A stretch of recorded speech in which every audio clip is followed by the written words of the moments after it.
Today is March 17th. Top of the morning to you guys. It's St. Patrick's Day, and we're going to talk predictions, over-unders, team leaders, and all that we couldn't get to on Monday. You're listening to the Bridge to Buctober podcast.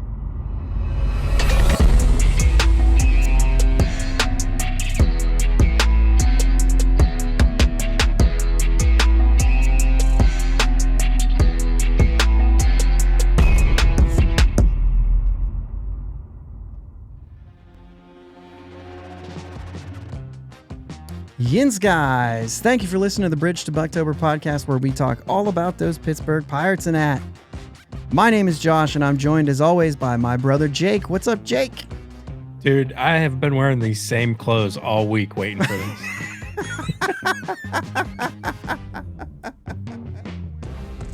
this. You're an idiot. Bonus episode this week. I'm just turning the music off, dude. If you guys listened on Monday, you know why he's making this joke and what's going on. We are recording this on Sunday night. This was not intended to be recorded on Sunday night, but that's what happened. So we have no idea what happened this week because this was all recorded before. Basically what happened was we recorded our episode Sunday night to be released on Monday morning, and we went an hour and a half, and so we decided we were going to cut this up and release this on Friday. So here we are, wearing the same clothes. Yep. For 2 straight episodes. But yeah, that's basically what it is. And so we appreciate you guys listening here on Friday morning or at some point on the weekend, or maybe you rolled this over from the other week. It doesn't matter. This episode in and of itself won't really have a time on it, right? Because like it won't have like an expiration, because we're just recording all of our projections and predictions and over-unders and all those things for the 2023 season. So nothing, no current events happening now. Right? Correct. All right. Without further ado, yeah, I'm trying to set this thing up, man. All right, guys, welcome to Friday. Welcome to St. Patrick's Day. Without further ado, let's get you to the predictions that we made this weekend or last weekend. We're going to do team leaders first. Let's go offensive. Who leads the team in home runs? And I'm going to use Steamer projections for all of these things. Steamer projects Reynolds and Cruz will both have 24 home runs. They will be our team leaders with 24 home runs each. Who's our team leader in home runs? You want me to go first here or you? Yeah, go for it. Okay, I have Cruz leading the team in home runs. Yep. Cruz? Same. Yeah. All right. I have stolen bases here. Steamer projections have Cruz and Hayes at 19. What do you have here as leading our team? I have Hayes Leading our team in stolen bases. All right. I like that. I have Cruz leading the team in stolen bases. Batting average. And we're going to get the batting average guys here, and we're going to get the on base guys here. Okay. We're covering both of you guys here, because I know there's fans out there that still care about who leads in average. And then there's other people who still, if I'm looking for building a team, I like on base percentage, but I still like that batting average, right? Yep. So right now they have Brian Reynolds as the projected best batting average on the team, sitting at 268. Oof. I think he's going to be better than that. I think he's going to lead the team. I also have Reynolds leading the team. I also think it's going to be better than 268. He also is projected to be our leading on base percentage guyer at 351. Who do you have as our on base guy? So going out on a little bit of a limb here, not a huge limb, but sure. Saying Hayes. Oh, on base percentage guy. Mm-hmm. Okay. So you're calling for a big Hayes season. I'm seeing this already. I am calling a big Hayes season. We'll keep going. Team leaders pitching. The projection team leader for innings pitched is Mitch Keller at 164. I have Keller leading the team in this category as well. Yeah, he's our horse. Okay. ERA, last year was Bednar. They are calling for it to be Bednar again. Their ERA for Bednar, interestingly, is 3.54 to lead the team. So who do you have as our ERA leader? Because I think he's going to be there later in the season and not pitch quite as many innings, but still qualify. I do have Moretta. Moretta. Mm-hmm. All right. I got him called. I called for him to start the season. I'm going Bednar. I just don't think as a starter, Bednar had a 2.60 ERA last year. He was sub 3 the year before. Even if I have him taking a step back, if he's low threes, I don't have any of our starters doing that. Yeah. I've got Bednar still leading the team in ERA. I like what you say, though. I don't know how that works with like qualify, because when you talk about ERAs, there has to be some sort of qualification. So I like the Moretta one because we might look back and say he didn't qualify, but he had the lowest, or he qualified, but I like that. Yeah. Strikeouts, they have JT Brubaker with the highest number at 150. Who do you have leading the team here? I have Contreras. Okay, you have Contreras leading the team in strikeouts. That'll be a big step for him. I have Brubaker leading the team. Dude, what I see from him as he continues to do, I think he could have a bad year and still strike a ton of guys out. Like, he has swing and miss stuff. And so I think if he's there, but maybe we'll get into that later. Here we go with the individual stuff. This is going to be the things here. So the over-under, we set different numbers. I was going to set it at the Steamer projection, so our notes got to say that I did, but you know that we didn't. We did set it a little bit different. We will talk about their Steamer projections, but we have over-unders where we pushed it a little bit more because we think that some of the over-unders for Steamer are low. So correct. I just think we do.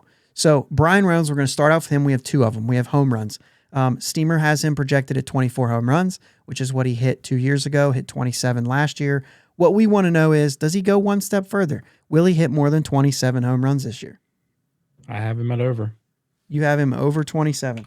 I have him under 27. I think he's right around 25. So I'm going to go under, but I'm going to go over the next one since I'll go first here. I think we set his average at 279, basically saying, will he hit 280 or above, or will he be below 280? And I have him hitting better than that. I don't think he gets all the way back to 300 though, which would be 312 his first year, and then he went down, and he was up above 300, and he went down. So history says he'll hit above 300. Yeah, I'm taking the over on that as well. Okay. I think, by the way, I think he sits somewhere in the 280s here, but I could see a 290s as well. That's where I'm going there. Do you have a thing there where? Yeah, like 280s, 290s. Okay, so you don't think he's going all the way back to 300 again either, right? I don't think that the shift thing. I think that's how he gets the more home runs too, is because he's going to hit the ball more. Yeah, I think the shift will play with that a little bit. Where I think if there are, I think he'll take some of his hits, and I think that's where that kind of goes. Key Brian Hayes is our next guy. They have his home runs at 12. Everybody's saying he's going to hit more home runs. Is he over or under 12 and a half? So will he beat their projections, or are they about right? I have him over. I have him over too. I think they set that one pretty low, and I think we kept it low. And so he hasn't hit more than 7 in a season. So it's very reasonable to put it at 12. But I do think that something has changed. I don't think it's a lot more than that, but I think he's more than that. Stolen bases, he had 20 last year, which I think would surprise you to think about that. They have him at 19. So will he get back to 20? Yeah. For you, that's easy because you have him as the leader on the team. My keeper, I have him down, and then I have him up, and then I have a question mark. Why didn't I finish this one? I'm gonna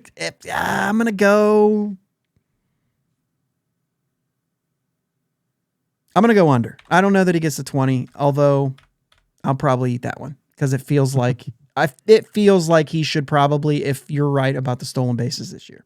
But I'm going to say that he sits around 18 or 19. So I think he gets close, but maybe not. O'Neal Cruz is our next guy, the most exciting guy. 24 home runs they have him projected for. He had 17 last year. Where are you at? Over. Yeah, I'm over on this one. I think that he gets over that 25 mark this year. I mean, he played 80 some games last year and hit 17, and he wasn't great. If he's not great this year, I think he still gets to 24 home runs. And so I like where they're at with that. I think he can hit 25. Stolen bases. He's also projected to get 19 this year, along with Hayes. I had him as the team leader. I'm obviously over on that. I came just short. Where are you at on this? I think he's over. Okay. I mean, if he gets on first base, he's going to try to take second. I don't know that it happens quite that much, but I think that but with him even being taller, I think I could see him doing that. And then we also wanted to go with average for him too, because I think that's a hot button. He's projected at 247. We set it at 249 because we're saying, is he going to hit 250 and above, or is he going to hit below 250? What do you got? I'm under. I'm under on him here too. I just don't think the average gets quite that high, which is why I was a little bit nervous about the stolen bases. But I think that he can probably get there. Let's make this super close. Yeah. Well, I don't even care. I think he's in the 240s. Do you think so? So I have him. I think he's going to be in the 230s, but I think there's going to be a lot of other things that we like about it. But I think he still has some growth there. Maybe, hopefully he does it. But if I'm projecting and predicting, I have him somewhere in the 230s. So let's do Kutch. This is a different one. He has a possibility to reach his 400th double on double number 8, his 50th triple on his first triple. And so I feel like those things are going to happen. How about these ones? His 300th home run, his 13th home run will be number 300. Steamer projection has him at 16 home runs for the season. Does he get to number 300? Yes. Yes. Let's move on. His 2000th hit is his 52nd of the year. Steamer has him at 112. Does he get there? Yes. Yes. These ones are a little bit easier, guys, but I think these are just that important. 2000th game. His 105th game of the season, they have him at 122 games. Does he play 105 games this year? Yes. Yes. He'll get all three of these guys. Let's have some fun with that one. Jack Sawinski, they have him projected at 17 home runs. He hit 19 last year as a part-time player. Really? He played 100 games, 105? I assume, was it that many last year? I think so. Sawinski played 106 games last year, which gave him about 372 plate appearances. I think that he's going to play more than that. Yeah.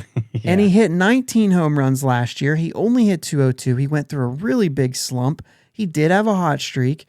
But if he even gets to 372 plate appearances this year in 105 or 106 games, I feel like he's at least going to find his way back to 19. Yeah. So we set ours a little bit higher. We set it at 24.5.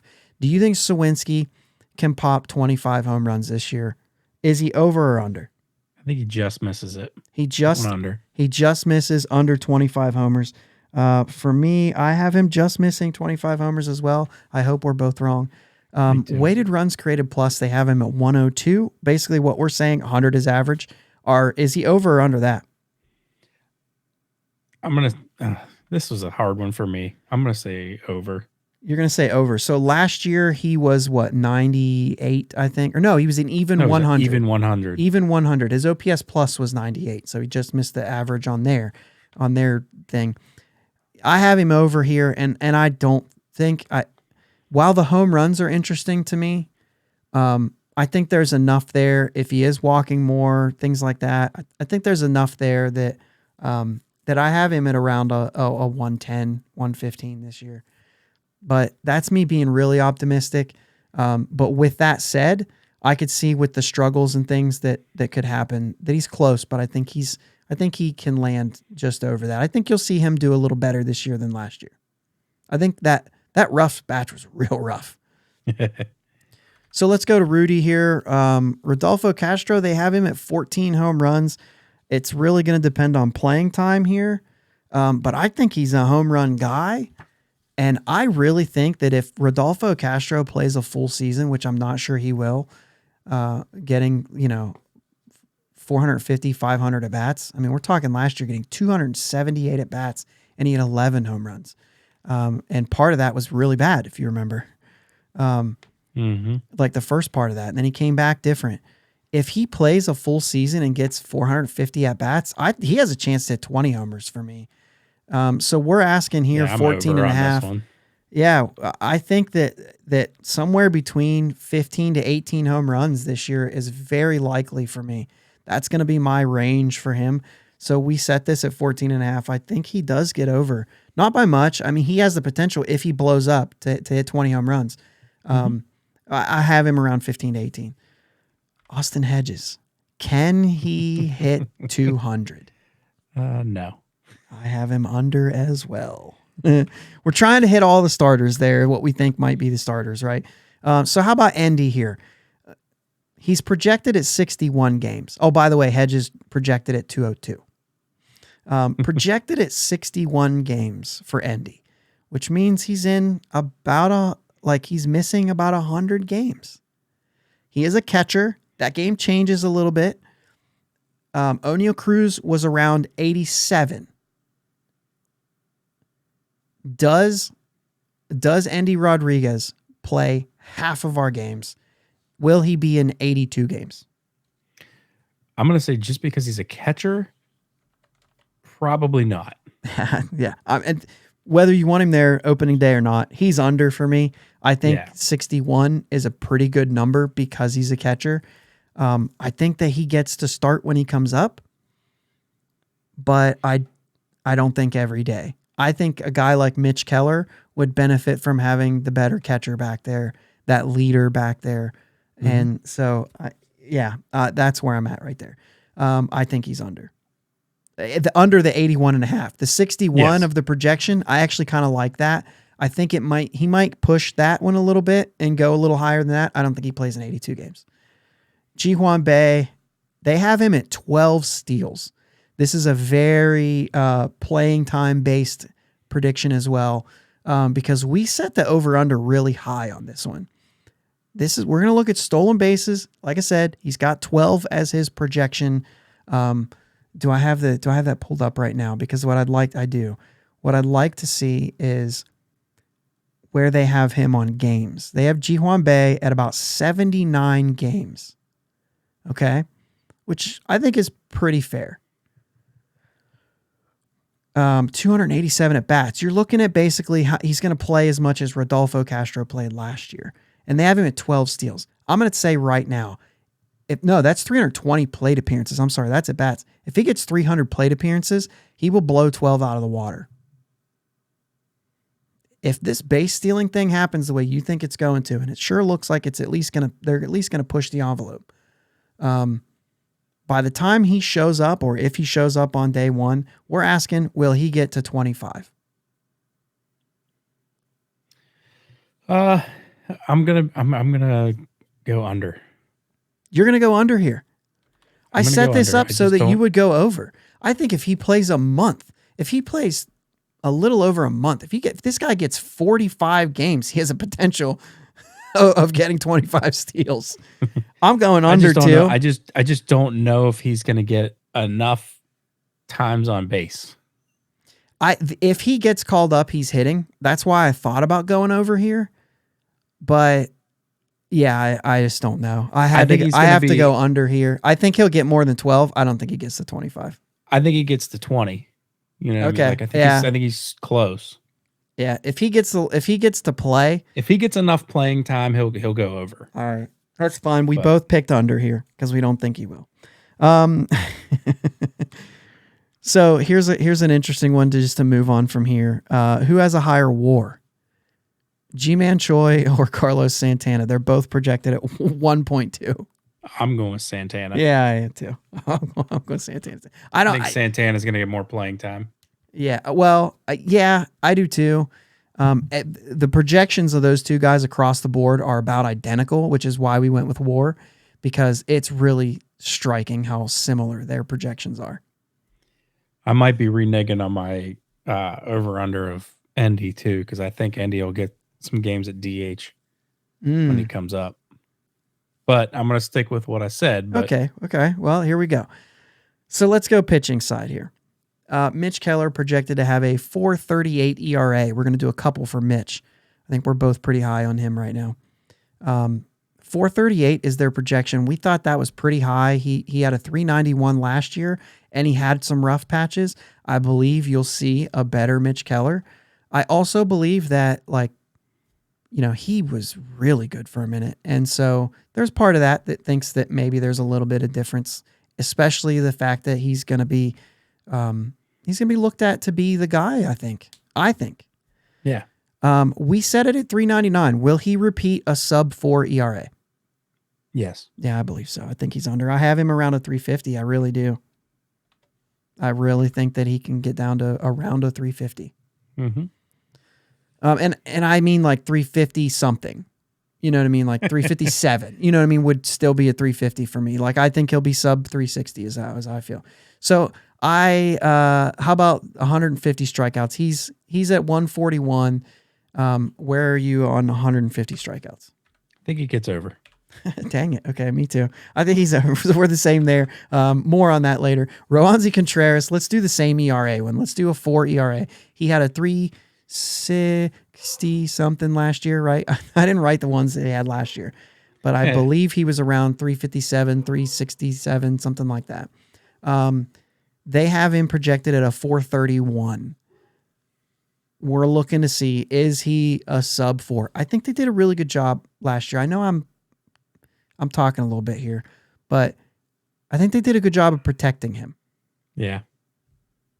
What do you got? I think he just misses it. Do you think he's over? I think he's like I said a couple of these things to try to think that we would be different. You picked him to mow some people down up there to lead our team in strikeouts. Doesn't mean he's not going to give up some runs. I'm there. I have him a little bit over. I think there's a little bit of like he didn't even have 100 innings last year in the majors. I think there's a little bit of exposure here. I think he's going to have to adjust a little bit. I have him around a 420, and I think it'll be a very good 420. I think it'll be lower than that. Okay, but I think he's under a 4-1. Okay, so he's just missing. He's just missing. I think there will be some growing pains. Overall, I think we'll really love his season, but I think he'll be, somewhere between 410 and 420. JT, we talked earlier about the strikeouts and about how he's going to strike people out. I have him as our strikeout leader. I think that his strikeouts are going to be there even if he has a bad year. Mm-hmm. 150 is what they have him at, so we set it right at 150. Is he going to get 150 too? Yeah. I'm over on that one too. I think he leads the team. I think that Keller gets to 150. So I've got Brubaker around 170 plus. I really think that he's going to mow some people down. I like this one. Vince Velasquez and Rich Hill. These are our next two. We're going with games started. Okay. They've got Velasquez projected at 16. I think a lot of us feel like we'll cry if it gets there, but we're going to set it at 14 and a half. Does he get 15 starts for this team? Yeah.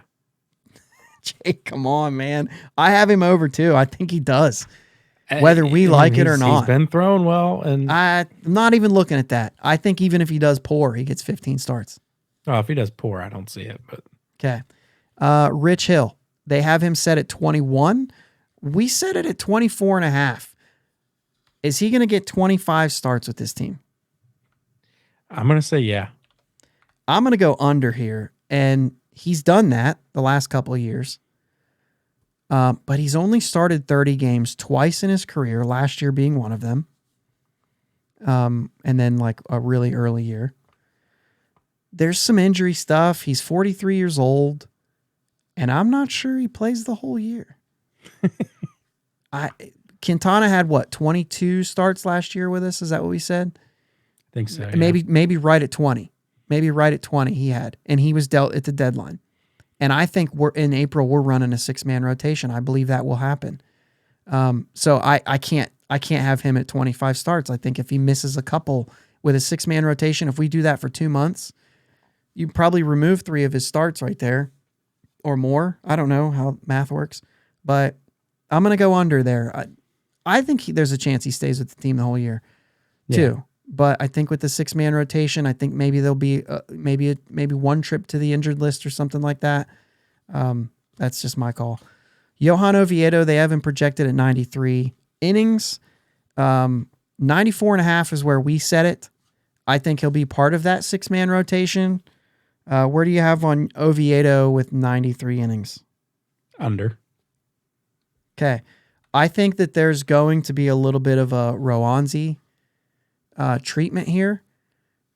Roanzi had 95 innings last year. Oviedo, I think either he pitches out of the bullpen a little bit, which hurts that, or this 6-man rotation possibly hurts that. But I think there will be some trips down as well.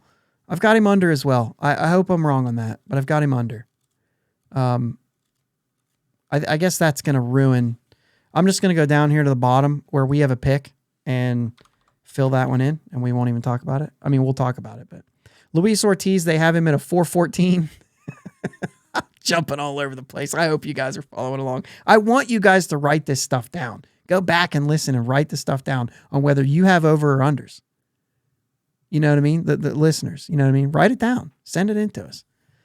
Hit me on the DMs on Twitter and give me your over unders. I will actually document them and bring them up later because that's what I like. Luis Ortiz, 4.14 ERA. You over or under? Will he hit his projection or what? He's going to be over. Yeah, I got it. Dang it, I got him over too. Bednar, they got him for 31 saves. He had 19 last year because of the way that things shook up. We also lost, 100 games last year, so and who knows? Maybe we'll lose 100 again. 29.5. Is he going to hit that 30 number this year? I believe so. Jake's got him over. I am going to say he's just going to miss that. I got him under that, whether it's, whether it's fatigue, whether it's we used him in the 8th inning, whether it's whatever. The team had 33 saves last year, and he had 19 of them. I think he's going to do more than that this year. I think we're going to have more than that this year, but I still have him missing out. Maybe I think he gets to 25. I don't see him getting to 30. So here's 3 fun ones. The last, I'm going to do the last one first because we've already answered it. We both picked Johan Oviedo to be under 93 innings and Vince Velasquez to be over 15 starts. So I'm going to guess that you're going to say Vince Velasquez throws more innings than Johan Oviedo this year. Yeah. Okay, me too. I mean, it's almost like you have to. No, he gets 16 starts. Doesn't mean he's going to throw 100 innings. That's a good point. Are you going with more from Velasquez, though? Or are you going more from Oviedo? I'm going Oviedo. Okay, that's going to be real interesting. If you get all of that right, it's going to be wild to me. Okay. I'm not going to get any of this right. Are you kidding me? I think these ones are a little bit easier, right? Just to say over or under, a little bit easier than saying he's going to have a 273 batting average and 17 home runs, right? Right. Okay, who pitches more innings? Johan Ramirez or Dowry Moretta? I think Dowry Moretta does. Okay. He's projected to have a lot more, but Johan Ramirez certainly pitched more last year. I called for Moretta to possibly get a chance this early, so I have to pick him. Colin Holderman or Underwood? Underwood projected at 63, Holderman at 52. I'm going to say Underwood on this one because he'll throw more multi-inning outings. All right. I'm going to say Holderman because I think he plays all year and Underwood doesn't. Boom. Wouldn't mind that. Yeah. But I like your pick probably better than mine. Maybe. I don't know. We'll see. Last thing we're going to do, and we're pushing our time here. We understand that. But the last thing we're going to do here is our milds and wilds. If you've not listened to us before, we basically do mild predictions and wild predictions. These ones are wide open for anybody. To give you a little bit of an example, last year, my milds included betting on Cole Tucker. Ouch. My mild also said that we would have 6 MLB debuts. We had 13. My wild included a Nick Gonzalez debut, Keller striking out 200, and someone throwing a complete game. Anyone throwing a complete game for the Pirates. But I also had a wild that was that the Pirates would not finish dead last in homers for the season. They finished 19th. Who thought Jack Sawinski was coming to hit 19 home runs himself? And the idea of those wild predictions is that they will not probably come true. That we're supposed to be shooting for the stars here. I actually thought we would be last in home runs. So, but I also probably could have bet on Cole Tucker to be a wild prediction as well. I wasn't the only one. And I wasn't really betting on him being great. The things that I said didn't happen. Okay. As far as Jake, he said that Roanzi would be in the rotation by the end of the season. Check. He said that Miguel Yajure would be in the rotation. Uncheck. That one didn't work out. But your wild was for Keller to win 15 games. He won 5. And that Cruz would hit 20 home runs. And you bounced that back and forth between mild and wild. You weren't sure where you were landing on that one, but either way, he landed short at 17. So he got close. So let's do this year's mild and wild. And you go ahead and go first with your mild prediction. And we both did an offensive and a pitching one. Sure. So I'm going to do them both right off the rip. And I'm going to say Jose Hernandez actually becomes a piece of our late inning bullpen. That's your mild.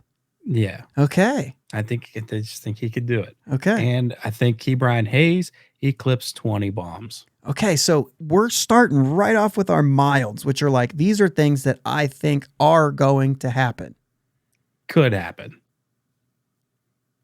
Well, what a mild prediction. Yeah, I guess. No, these are things that you think are going to happen. I do. I think both of these things are going to happen. Because mild, we think, these are things I think that are going to, I mean, they might not, right? But likely to happen. This kicks back to my, he stinks comment, right? You're making up for that a little bit. You did forget him on your roster and said, he stinks. This is a little bit of redemption for Jake. Yeah, but other than his one outing against Baltimore, man, he's looked good this year. Okay. So I like what I see. Yeah, throws the ball hard. I mean, it's a little bit of a learning curve, but what you're saying is he has to be on the roster all year anyway. He could have a bad year, and this could still come true. He could have a 4.50 ERA, but if he had a 5.50 ERA for the first 2 months and then kind of something clicked, this actually is still possible to happen. I like that you didn't say like it's a full season of a great pitcher. But the fact that you said by the end of the year, he can actually become something valuable. Okay, I like that. My milds, I'm going to start with, I think that Mitch Keller reaches the 150 strikeout mark. I have to say that. We made that earlier. But I think, he had 138 last year. I think that he gets to 150 this year. That's my mild. I think the Pirates have 3 different hitters to reach 20 home runs. So very similar to yours of the 20 homer mark. I think Reynolds is there. I think Cruz is there. And I think those are the ones. Reynolds is the only hitter on this team the last 2 years to hit 20 plus home runs. If you use when you look back at 2020, if you use the Baseball Reference neutralized stats, which is based on a 162 game season, Moran and Bell would have hit that in 2020. Reynolds would have fell short at 19. He only had 7 home runs. Bell had 8. But that's Polanco and Frazier. Adam Frazier also had 7 home runs. I don't think they get to 20. It's maybe, maybe Reynolds does. That would have been 3 in 2020. But that's also saying that Colin Moran would have kept that pace up. I don't think he actually gets to 20. I think it ends up being Bell and Reynolds. But anyway, I'm calling for 3. I'm looking at Cruz and Reynolds, and I'm just looking for one more guy. Maybe that's Santana, maybe it's Kutch, maybe it's Castro, maybe it's Choi. Sawinski is probably the most likely of that group. Your pick on Hayes. Maybe it's him. We could have 4. That's not going to be my mild prediction, right? But shoot, if things go right, we could have 4. But I think it's Sawinski. I think he's the 3rd one, but I also think that there's a potential of 4 different guys that could also reach that. 5 different guys if you throw Hayes in, that if Sawinski doesn't, that one of those other guys steps up. I think we could have 3 guys hit 20 homers this year, 20 plus. So that's a mild prediction. I think that's going to happen. Now for our wilds. You started first last time, so I'll go first this time. I got O'Neal Cruz on a wild prediction. These are things that we don't think we think that these things could happen, right? But they're probably not likely to happen. Maybe O'Neal Cruz gets the 30-30. That's my wild. He said 30-30. And then they said, how about 40-40? And you went, like, let's get 30-30 and then we'll talk 40-40, but he didn't put it out of the realm of possibilities. Yeah. I say that his goal was 30-30. My wild prediction offensively is that he hits the 30-30. And then I'll do JT Brubaker. Oh, you know what? I was going to change this one because I just think I got a different opinion right now. Because I don't think that this happens now. Can you do yours and let me think about my pitching one for a second? Sure. My first wild prediction is Keller throws a complete game shutout. I think with the new pitch clock, he just starts mowing guys down. And he works quick. Yep. Works quick. And he's the only one that has a shot. Yeah. Yeah. Maybe. I don't know. So the next one is that Cruz is a late addition to the All-Star team and participates in the Home Run Derby. And then I do have one more. You have a bonus. I have a bonus. Cruz and Reynolds. We have 2 hitters get to 30 jacks. You think they get all the way to 30? I like that. It's possible. That's the thing. It's unlikely, but it is possible.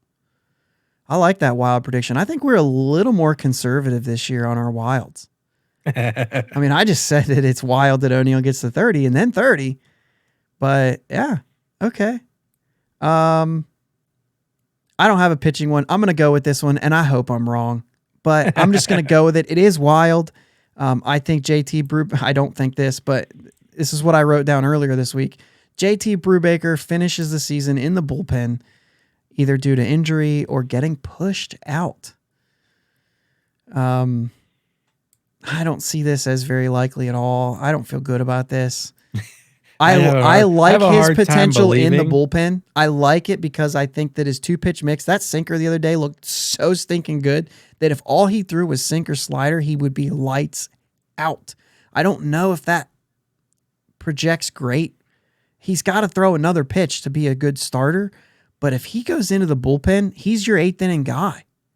Like, I think that's the potential. Like, he has the potential to be like a good starter. Tops, good.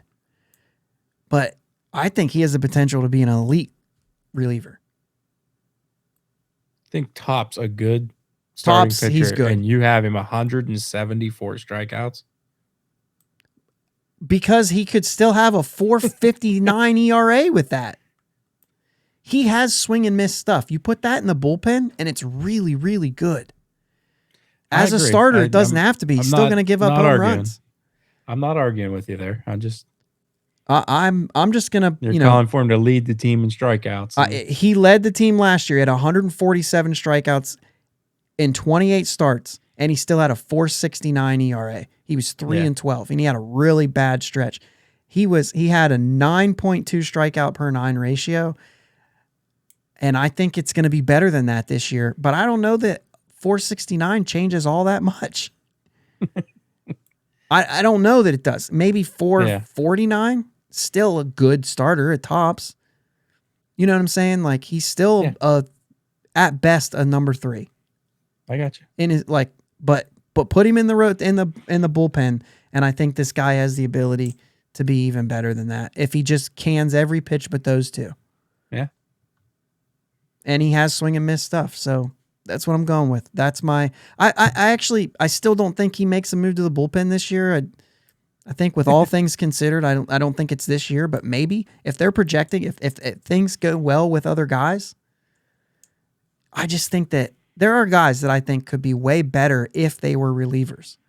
It's not like, well, he's not great as a start. Like, even if he's a good starter, he could be a great reliever. Yeah. I think that about Kyle Nicholas too. Just put him in the bullpen now. Cody Bolton, I'm glad they're doing that. I think he could be a decent starter, but put him in the bullpen. I think he's better than decent. But anyway, can't argue. Thanks, guys, for listening to this special Friday edition of the Bridge to Buctober podcast.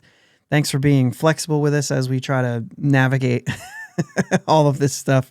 We really wanted to do these predictions and everything. We just like doing this stuff. So I appreciate you guys listening to this episode this week. Send us your predictions. We really want to hear what you guys have for all the over-unders. And if you guys have any mild or wild predictions to do along with us, we can bring it up on future episodes and stuff like that, and get all you guys involved in the discussion. We love that kind of stuff. Twitter direct message, Facebook message, something like that. I think Instagram has the direct message stuff, which probably feeds into Facebook and whatever. Twitter's the best way, but any of these other ways. We're excited for this season. We hope that we can get some of this right. Hopefully some of it. We also have our team prediction stuff coming up as well. We were going to do that next week, but who knows? Maybe we like this. Maybe we do a little Friday edition of just the predictions and everything. So without making this entirely too timely, enjoy your St. Patrick's Day.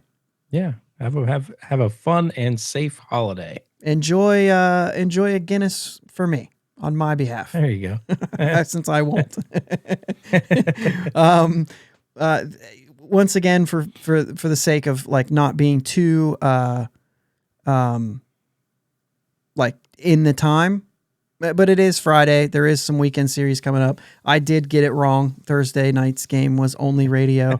So I'm awesome about that. I did just look it up here, but today, Friday, St. Patrick's Day in Tampa, and Saturday, Minnesota, against those teams. It'll be on AT&T Sportsnet. The Sunday game against Baltimore is radio only again because Baltimore's spring site is bad. So that's all I have. Thanks for listening. We'll talk to you in just a couple days now. Enjoy your weekend. Yep. Let's go Bucks. Let's go Bucks.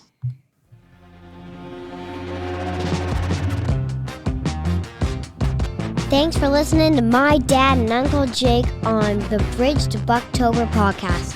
Follow them on Twitter, Facebook, and Instagram at Bridge2Buctober. Don't forget to subscribe so you know when new episodes are released. Clear the deck, cannonball coming, and let's go Bucks!